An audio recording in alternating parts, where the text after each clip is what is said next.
Hi, I'm Paul Friedman, founder of the Marriage Foundation. I'm glad you're visiting. This topic is what to do when you are constantly fighting with your husband. I'm going to give you the simple answer, and I'm going to then expand upon it, get a little more complicated, because I don't want you to just stop fighting with your husband. I want you to have an amazing marriage, a marriage that's filled with happiness, love, and harmony. Fair enough? So what to do when you're constantly fighting with your husband? The most simple is to stop. Now, that's going to sound overly simplistic, but it isn't. You see, we have a lot of misconceptions, and I had them too. I mean, I used to be a divorce mediator, and I was just like everyone else. And I was a divorce mediator actually because I went through a divorce, and the courts are savage, and I wanted to give people a way to get a divorce that wasn't so painful.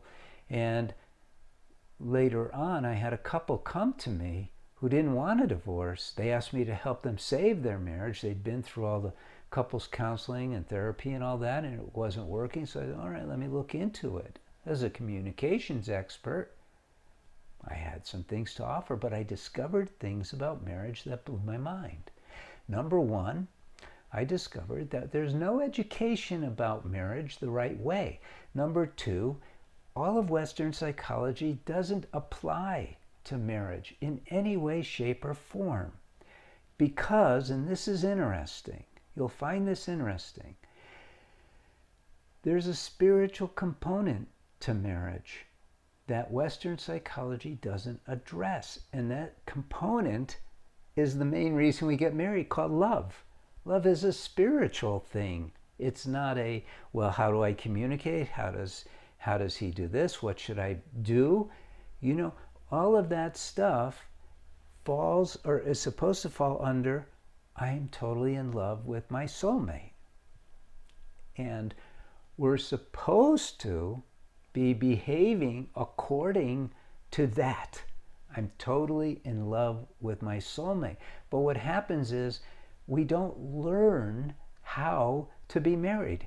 We don't learn anything about marriage. So just this one thing. We get married. One of the main purposes of marriage is to learn to love unconditionally. And we're with someone 24/7 who's pushing our buttons, stepping on our toes, and we still have to love them. And so when they do something that irks us, we want to let them know. This is what we learn from the teachers of marriage, sitcoms, movies, that we take a stand, we have our boundaries. But all that is nonsense in the context of unconditional love. You don't do that with your kids, but you do it with your husband. And it's more inappropriate with your husband because you chose to love him. You chose him. Your kids, you're kind of compelled to love unconditionally. But your husband, you chose him to be the recipient of all your heart's love, right? But your behavior isn't matching up with that. Now, here's where my communication expertise comes in regard to this. So if your husband does something, says something, and you want to react, we do, and we shouldn't. You don't have to. You have free will. So for instance, let's say he says something that's really obnoxious. Well, first of all, it's only obnoxious because in your mind you've decided it's obnoxious. You have free will. So the first step is to go, and not react right away. Just don't react. And instead say to yourself, I really love this man. And right now your mind is going, oh yeah, but. I used to call those the yeah but birds when I worked with people individually, which I did for 7 or 8 years before we went online with all of this stuff. You have that power to control your own mind, but we're not even taught that. and it's essential. So one of the rules of communication is that when someone is speaking or communicating in some way or doing something, we don't have to react. We're not going to die. We're not going to give up who we are by just listening and hearing. We don't give anything up by doing that.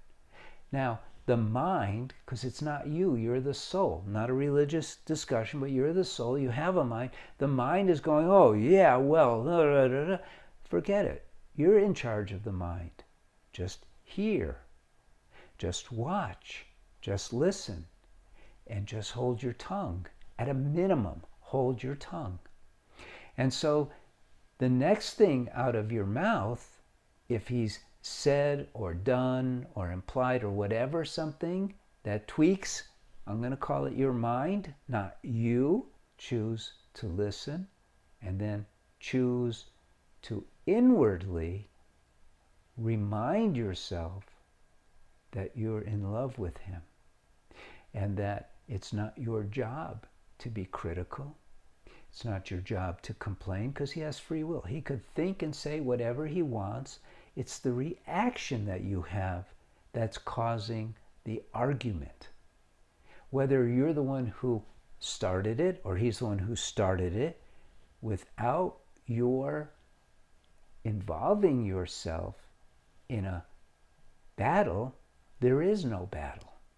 There's just no battle. And at the Marriage Foundation, you could write into our counselors. It's a free service. We hear all the time about how husbands, or wives too, get going and don't stop. Well, what do I do then? The same thing, but you do it over and over and over. Now you may be saying, well, then I'm giving myself up. No, you're not. You are identifying yourself as being above the fray. You're becoming a more relaxed, a more together, a more uninvolved in the dramas kind of person, and you can put your attention where it should be with your husband on loving him, because you have that power to do so.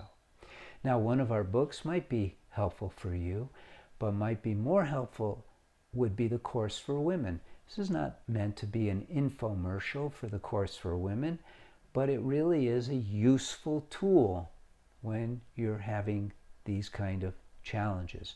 When I met with couples, and it was very didactic, I would say to a couple, look, you could tell me all the things that are wrong, or we could start getting onto a process that's going to change your marriage altogether.